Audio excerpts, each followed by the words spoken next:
Bosan tidak selamanya buruk. Bosan bisa membawa kita pada ide brilian.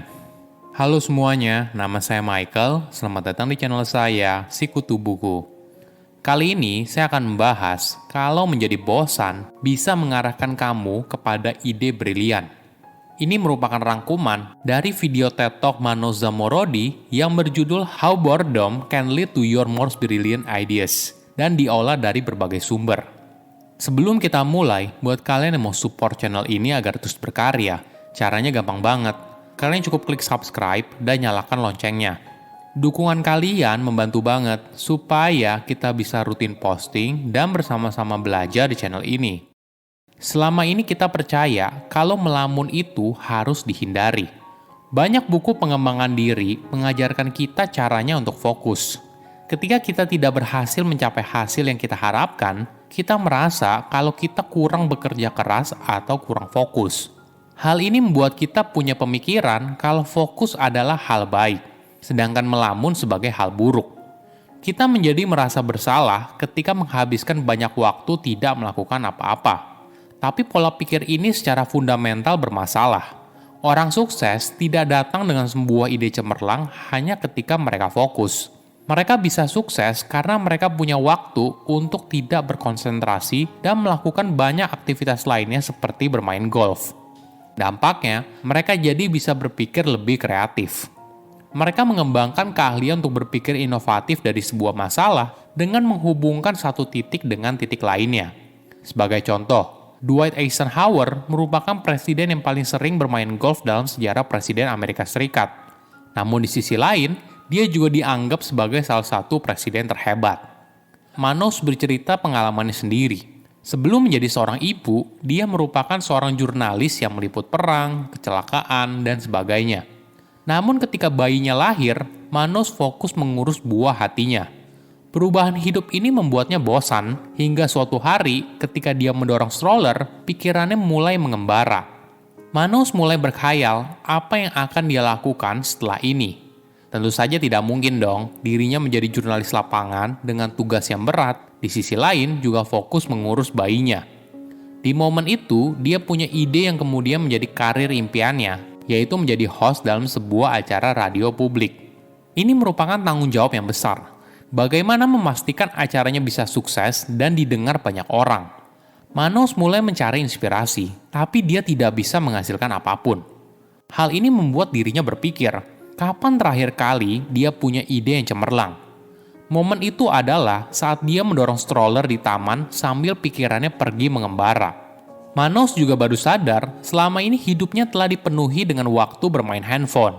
Ketika menunggu kopinya dibuat, dia sibuk mengecek berita terhangat di hari itu, membalas pesan dengan cepat, dan sebagainya.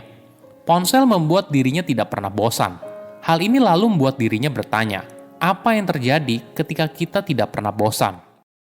Menurut para ahli, ketika kita bosan, kita sedang mengaktifkan jaringan di otak yang disebut sebagai mode default. Ini adalah momen ketika kita berada dalam mode autopilot. Misalnya saat kita sedang berjalan ke kantor dan sebagainya. Otak kita tidak berpikir saat kita sedang menjalankan aktivitas yang otomatis itu. Tapi sebenarnya, di momen itulah otak kita sedang sibuk. Ketika kita sedang melamun, kita mulai masuk ke dalam alam bawah sadar yang memberikan ruang agar berbagai hal bisa terhubung satu sama lain. Ini adalah momen yang krusial. Di waktu inilah, kadang kita mendapat solusi atas permasalahan yang sedang kita hadapi. Namun ketika kita menggunakan handphone untuk selalu menarik perhatian kita kepada hal lain ketika bosan, kita tidak memberikan waktu bagi pikiran untuk mengembara. Ada fakta yang menarik. Setiap kali kita berusaha untuk multitasking alias mengerjakan banyak hal dalam waktu yang bersamaan, sebenarnya kita tidak melakukan semua hal itu di waktu yang sama. Namun yang terjadi, otak kita berpindah dari satu pekerjaan ke pekerjaan lainnya dalam waktu yang cepat. Hasilnya, aktivitas ini menguras banyak energi. 10 tahun yang lalu, perhatian kita saat bekerja teralihkan setiap 3 menit sekali. Sekarang, perhatian kita terganggu setiap 45 detik sekali. Hal ini diperparah ketika orang tersebut sedang mengalami stres atau kurang tidur. Mereka akan lebih sering mengecek aplikasi yang ada di handphone mereka sebagai bentuk pengalihan.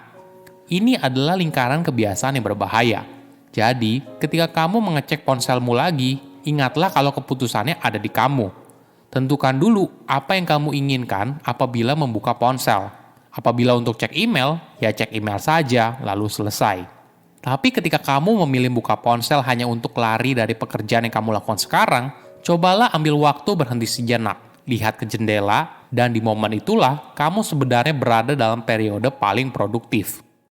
Ada 3 tips yang bisa kamu coba untuk berhenti fokus dan mengembangkan kreativitas. Pertama, diversifikasi fokusmu. Para ahli memberikan saran agar kamu membagi fokus ke berbagai aktivitas daripada hanya fokus di satu tugas terus-menerus.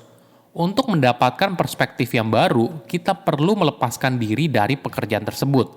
Kita bisa membagi fokus melalui 2 cara.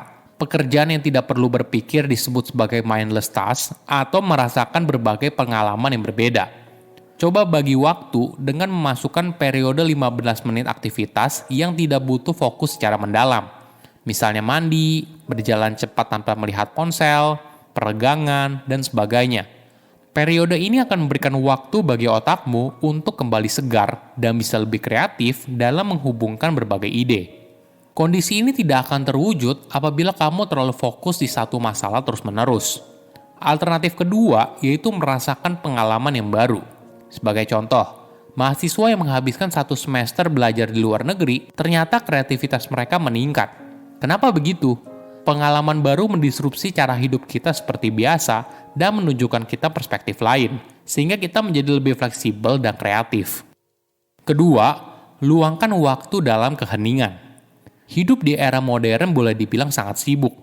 Tidak hanya dari jadwal yang padat, ketika kita punya waktu luang, kita langsung buru-buru mengalihkan fokus kita ke ponsel untuk mengecek berita terbaru, media sosial, dan sebagainya.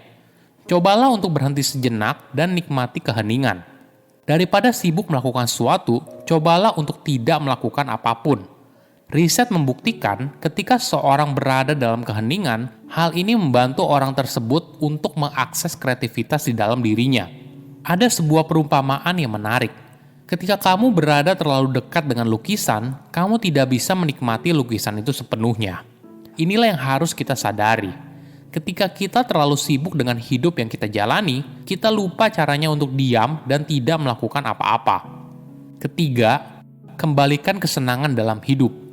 Semakin kita dewasa, kita berpikir kalau kita tidak butuh main. Main hanya untuk anak-anak. Kita boleh dibilang satu-satunya mamalia yang tidak meluangkan waktu untuk bermain. Albert Einstein pernah berkata, untuk merangsang kreativitas, seseorang harus mengembangkan kecenderungan seperti anak-anak untuk bermain. Ini adalah sesuatu yang hilang ketika kita dewasa, bermain seperti anak-anak. Namun tenang saja, kita masih bisa menemukan hal itu kembali. Dalam sebuah studi, 35 responden dibagi menjadi 2 kelompok sebelum melakukan tugas kreativitas.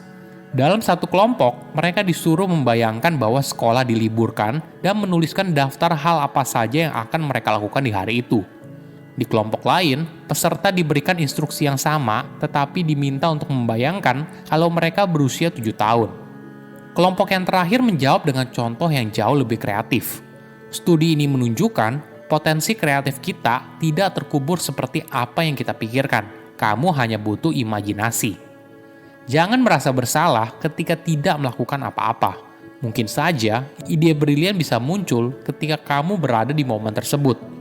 Silahkan komen di kolom komentar pelajaran apa yang kalian dapat ketika tahu informasi ini. Selain itu, komen juga mau tahu informasi apa lagi yang saya review di video berikutnya. Saya undur diri, jangan lupa subscribe channel YouTube Sikutu Buku. Bye-bye.